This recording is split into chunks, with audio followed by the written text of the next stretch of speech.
My name is Cindy, and I'm 36 years old. I didn't want anything big for my birthday. No speeches, no surprises, no emotional landmines disguised as jokes. I asked for one thing and one thing only, and I asked it clearly the day before. Please just be decent to Ava, not warm, not affectionate, not doting, just decent. My mom laughed it off and said I was being dramatic. My dad didn't respond at all, which in our family usually meant trouble was already scheduled. They've always had a strange relationship with my daughter.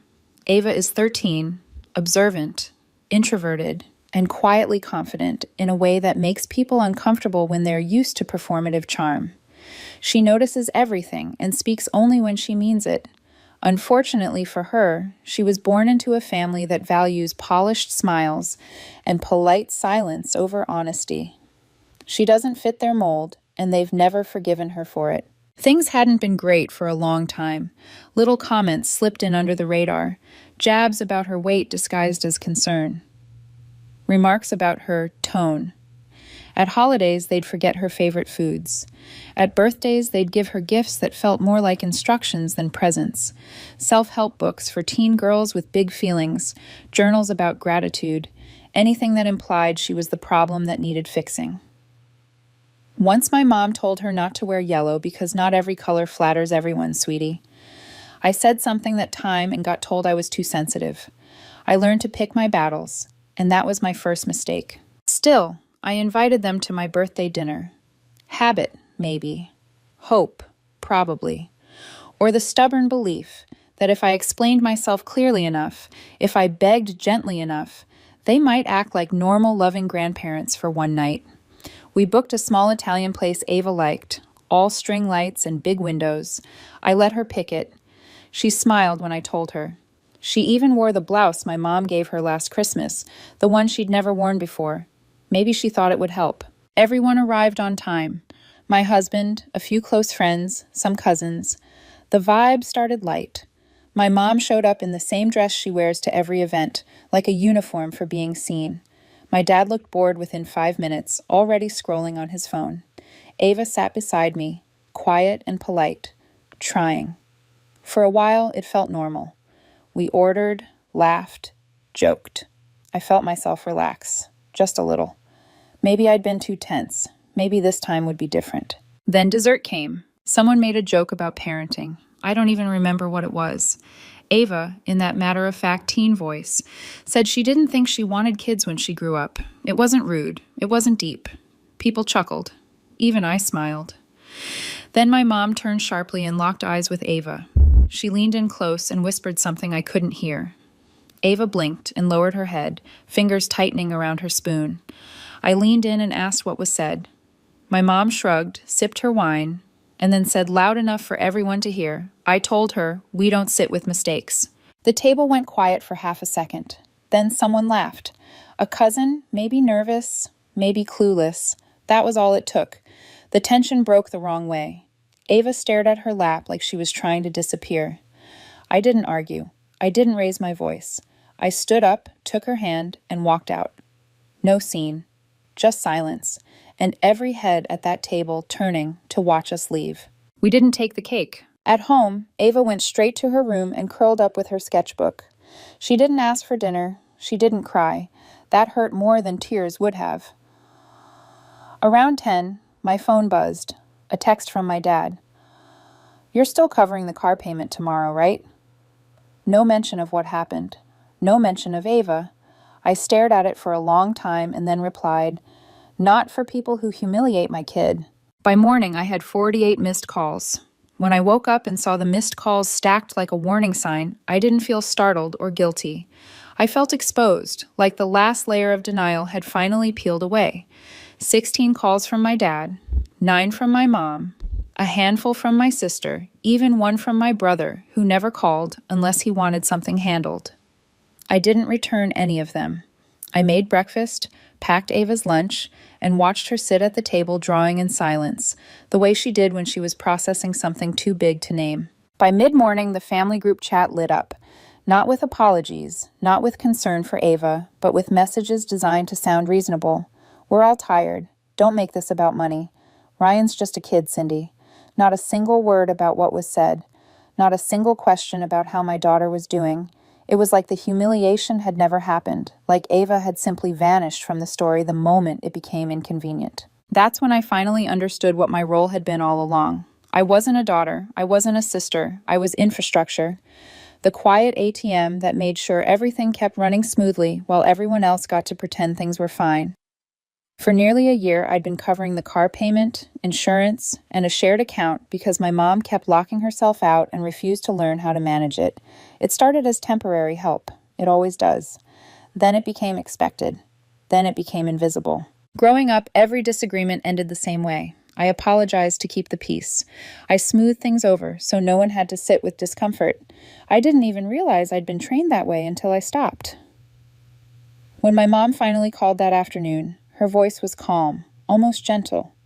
She didn't ask how Ava was. She said she noticed the payment hadn't gone through and wanted to make sure it was a mistake. I told her it wasn't. She paused and said, "But that's your father's car." I said, "And that's my daughter you humiliated." The silence that followed felt heavier than any argument we'd ever had. Then she asked the question that made everything click. "So what are we supposed to do now?" No apology, no accountability, just logistics. They hadn't gotten used to my help. They believed they were entitled to it. By Thursday, the automated emails started. Past due notices, polite reminders that would soon turn less polite. My dad left 2 voicemails pretending to be calm, asking if I wanted to come over and talk. When I didn't respond, the tone shifted to lectures about respect and family loyalty. Then came the text that sealed it. "You're really going to do this to us over a kid being a little too honest." I didn't reply. It wasn't about one comment. It was about years of watching my daughter be minimized while everyone laughed. When the second payment failed, I removed my name from autopay entirely. They didn't notice right away. They were used to the money just appearing, the problems dissolving before they became visible. My silence was probably assumed to be compliance. On the 5th day, the calls escalated. My dad, my mom, my sister. Then calls from my niece's phone, my aunt's number, even a restricted line. I ignored all of it. I wanted them to know I was choosing not to answer. That night, I took Ava out to dinner. Just us. She brought her sketchbook and drew quietly while we waited. At one point, she showed me a drawing of a waiter carrying 3 trays and said she was practicing people now, not just animals. I asked why. She shrugged and said she didn't want to leave anyone out. I swallowed hard and smiled because I knew exactly who had always been left out. When we got home, I started undoing everything.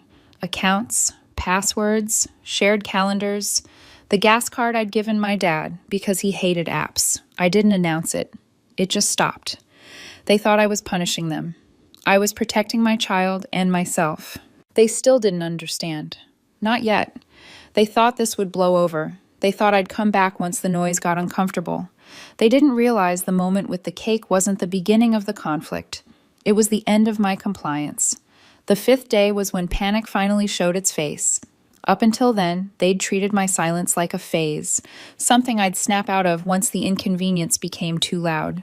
They assumed I'd get uncomfortable before they did. That's how it had always worked. I absorbed discomfort so they didn't have to. This time, I didn't. My dad was the first to crack. He left a voicemail early that morning, his voice tight and clipped, saying the bank had called about the car and the insurance. He didn't say please. He didn't say sorry. He said, "This is getting out of hand." Like I'd spilled something and walked away instead of cleaning it up.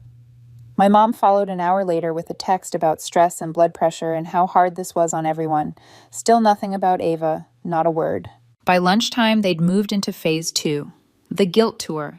My sister called and said our parents were really not doing well and asked if I could just help temporarily while they figured things out. I asked her if anyone had checked on Ava. She hesitated, then said, "You know how Mom is." That wasn't an answer. That was an excuse. I told her no and hung up before she could keep talking. The calls kept coming. They started reaching out to people around me, hoping someone else would do the convincing for them. A friend texted me asking if I was okay because my mom had messaged her out of nowhere, saying I seemed overwhelmed, and Ava was extra sensitive lately. Sensitive.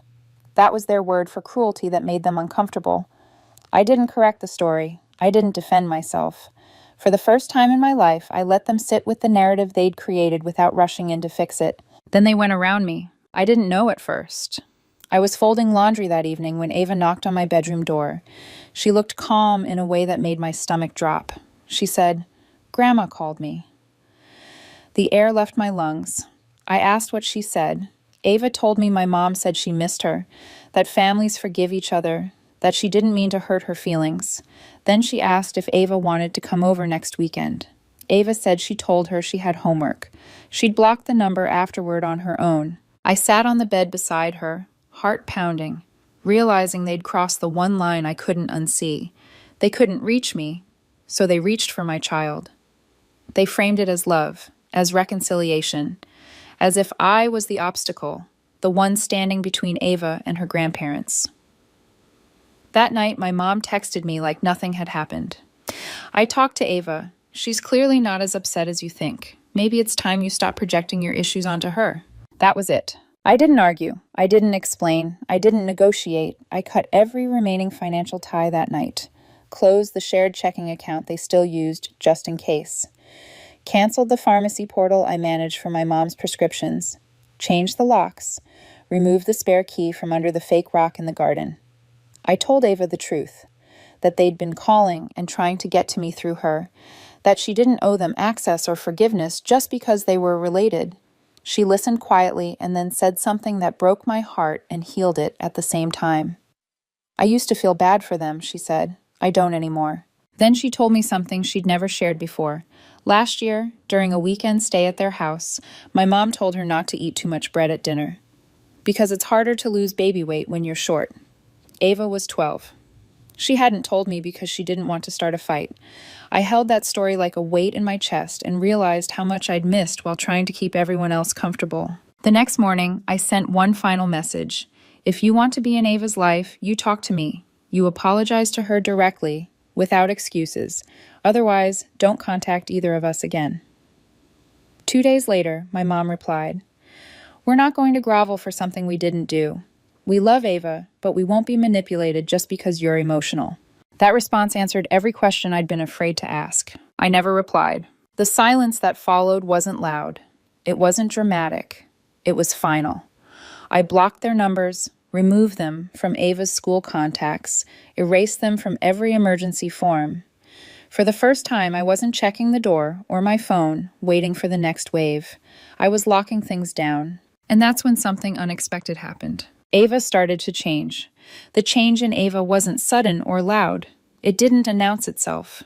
It unfolded the way spring does after a long winter, almost imperceptibly at first, until one day you realize the air feels different and something that was dormant is alive again. The house felt calmer without the constant background noise of tension, without my phone lighting up every few minutes with someone else's needs. Ava started leaving her sketchbook out on the kitchen table instead of hiding it under her bed. She stopped flinching when her phone buzzed. She laughed more easily, with her whole face, not the guarded half-smile she'd perfected around my family. I hadn't realized how much energy she'd spent bracing herself until she didn't have to anymore. One afternoon, while I was cleaning up, I found a drawing she'd left behind. It was simple but deliberate. Me and her sitting on a park bench, sharing a slice of cake, both of us smiling. In the background was a long table filled with people who had no faces, just outlines. Above that table, she'd written the words I could never get out of my head. "We don't sit with mistakes." But in her drawing, we weren't at that table. We were facing the other way, backs turned, choosing something else. She hadn't just absorbed what happened. She'd rewritten it on her own terms. That same week, I got a call from a pharmacy where my parents used to pick up prescriptions. The woman on the line sounded confused. She said my mom had come in asking for help refilling something but couldn't access the account. She said her daughter used to handle it, the pharmacist told me, and that you were just taking some space. Taking some space. That was how my mom framed it now, like I'd gone on a yoga retreat and would be back any day, like this was temporary, not the result of years of harm finally catching up. Then a local charity I'd volunteered with years ago reached out. My mom had contacted them asking if I still helped with bookkeeping, explaining that I was overwhelmed lately. It was like watching someone keep setting a place at the table for a guest who had clearly left the building. They were losing control of the story and trying to stitch it back together with my name. Meanwhile, Ava was blooming. She joined the art club at school. She started baking again, filling the house with the smell of cinnamon and burned edges she laughed about instead of apologizing for. She stopped asking if her grandparents were mad. She didn't bring them up at all. That silence told me more than questions ever could. There was still one thing sitting between us, though. Closure, not for my parents, for Ava. I didn't want her growing up wondering if she'd overreacted, if there had been a path where she could have been treated better if she'd just been quieter or smaller or different. I wanted her to know, without doubt, that she had been right to walk away from that table. So I tried one last thing. Not out of guilt, not out of hope, out of clarity. I sent one message, one sentence. Ava is willing to meet with you once if you're ready to apologize to her face to face and take responsibility for what you said. No drama, no demands, just a door barely open. They responded 2 days later. We'll think about it, my mom wrote, but only if you're not going to make a scene. That was all I needed. They didn't ask when. They didn't ask how Ava was feeling. They didn't ask what they could do to make it right. They were worried about optics, about control, about not being embarrassed. Even when handed a clear path to repair something fragile, they still centered themselves. I deleted the message and didn't reply. That was the moment the last piece of hope I hadn't even realized I was carrying finally let go. Not in anger, in acceptance. I blocked their numbers, removed them from every contact list, told Ava's school they were no longer authorized for pickups or meetings. I erased them from our lives in the small, practical ways that actually matter. When I told Ava what I'd done, she listened quietly. I asked if she was sad. She thought about it and said, "A little, but not the kind that stays." That sentence settled deep in my chest, heavier and truer than any apology could have been. Thanksgiving came and went, just the three of us. Boxed stuffing, burned rolls, my husband spilling cider on the couch. It was messy and imperfect and full of laughter that didn't require permission. No one whispered, no one flinched, no one had to earn their seat. That night, Ava handed me another drawing. 3 people at a table beside an open window. Below it, she'd written, "We don't sit with mistakes. We make space for each other." I hugged her and let that line replace everything I'd been taught about loyalty and sacrifice. I thought that was the end of it. I was wrong. The quiet after Thanksgiving felt different from the other silences that had come before. It wasn't tense or waiting to explode. It was steady, almost respectful, like a boundary finally being recognized. For a while, nothing happened. No texts, no calls, no relatives, just checking in. I started to believe they'd accepted it, that they'd retreated to lick their wounds and tell themselves a story where I was the villain and they were the long-suffering parents who tried. I could live with that. Stories don't have power when they're kept at a distance. Then my phone buzzed with a notification I hadn't seen in years, a credit alert. I almost dismissed it without opening it. I hadn't had any financial surprises since I cut every tie, but the number stopped me cold. A balance change on a joint account, an account I'd co-signed years ago when my dad was just getting back on his feet. He'd promised it was for emergencies only. I remembered standing in the bank with him, feeling uneasy, telling myself it was temporary, that this was what family did. I'd paid it down, kept an eye on it for a while, then forgot it existed when life moved on. The balance was over $6,000. I opened the transaction list and felt my stomach drop. Restaurants, online shopping, a casino weekend, a hotel stay, and one line item that felt like a slap. Ryan's grad suite. Ryan was 13. I didn't know whether to laugh or scream. They hadn't just used the card. They'd used it with confidence, like it was still theirs, like I was still the invisible safety net they could lean on whenever things tipped. When I called the credit company, the woman on the line was polite and thorough. She explained that because there was a long history of shared use, the charges weren't automatically flagged. Legally, my name was still there. That meant the debt was mine as much as it was theirs. I could pay it or I could dispute it as fraud and let an investigation decide. I sat at the kitchen table for a long time after the call ended. Ava was in her room, music low, sketching. The old reflex rose up fast and familiar. Just pay it. Make it go away. Protect your credit. Protect the peace. That reflex had ruled my life for years. It had kept everything from falling apart, at least on the surface.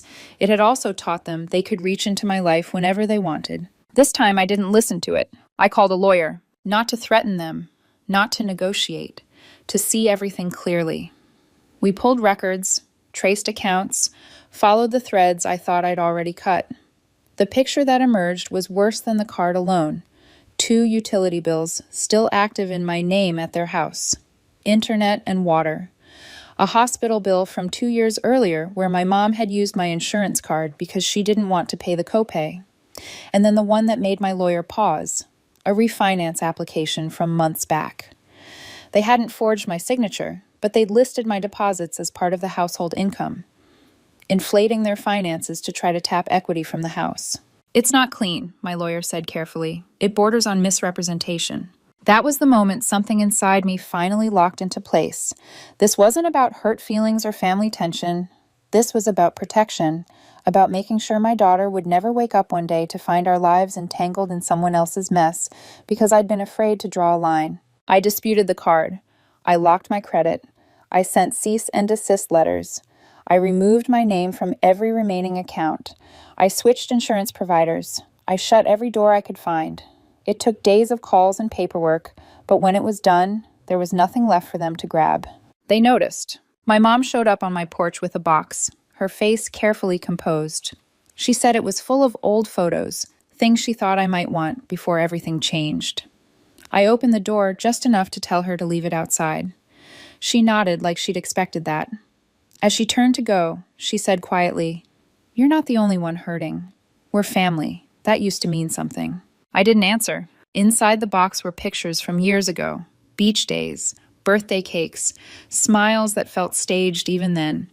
And tucked between 2 frames was a letter in my dad's handwriting. He wrote that I'd made my point, that this was the last stunt they'd tolerate, that family doesn't abandon family. He wrote that I'd walked away, not them. The last line sat heavy on the page. "You'll come back. They always do." I sat on the floor with that letter in my hands and realized how certain he was that I'd eventually bend, that I'd snap back into place like I always had.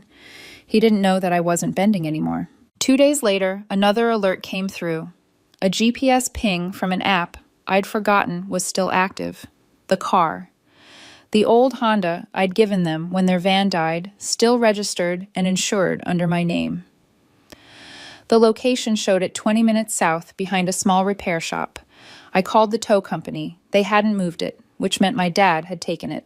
I didn't call him. I didn't text. I went straight to the police. The car was recovered within a day.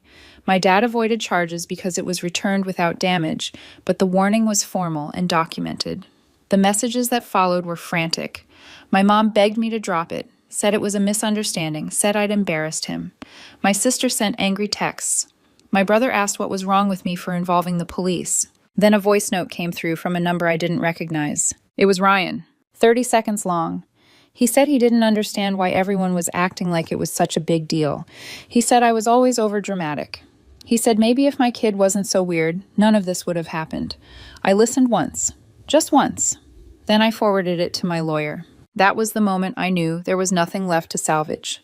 After I sent Ryan's voice note to my lawyer, something settled in me that I hadn't felt before. Not relief, not triumph, clarity.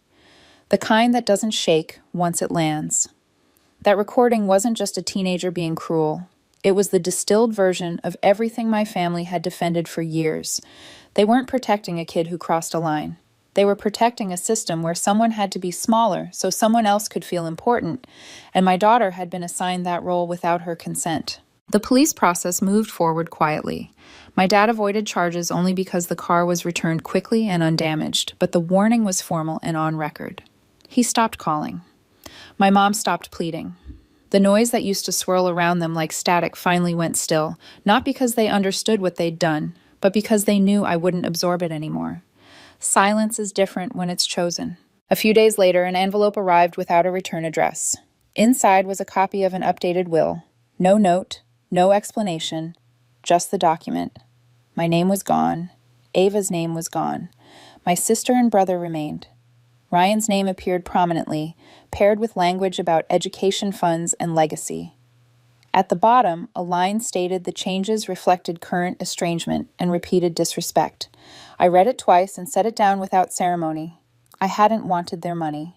I'd wanted them to see my child as human. They chose not to. That was their legacy to manage. Then came the photo online. Ryan standing beside my dad in front of the fireplace, both of them holding matching mugs, smiling like nothing had cracked. The caption read, "Legacy in the making." I didn't comment. I didn't block the post. I just closed the app. The word legacy had never sounded more hollow. That same week, I did the practical work that actually matters.